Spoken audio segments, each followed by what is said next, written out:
আপনি কি কখনো ভেবেছেন মানুষ মৃত্যুর পরে কোথায় যায়? ইসলাম অনুযায়ী যখন কোনো মানুষ মৃত্যুবরণ করে তখন তার দুনিয়ার জীবন শেষ হয়ে যায়।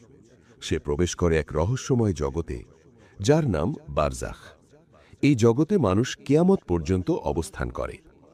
ইসলাম শিক্ষা দেয় আল্লাহ প্রত্যেক মানুষকে সৃষ্টি করেছেন এবং প্রত্যেক মানুষকেই তার কাছে ফিরে যেতে হবে।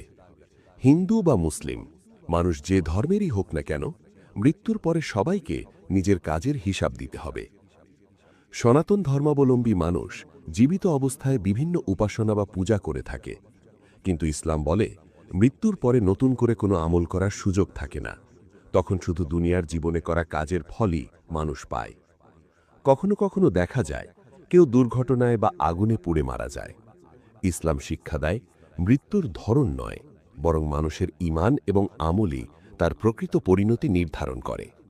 অনেক সময় কষ্টের মৃত্যু মানুষের গুনাহ মাফের কারণও হতে পারে। মৃত্যুর পরে ফেরেশতারা এসে মানুষকে তিনটি গুরুত্বপূর্ণ প্রশ্ন করেন: তোমার রব কে, তোমার ধর্ম কি, এবং তোমার নবী কে?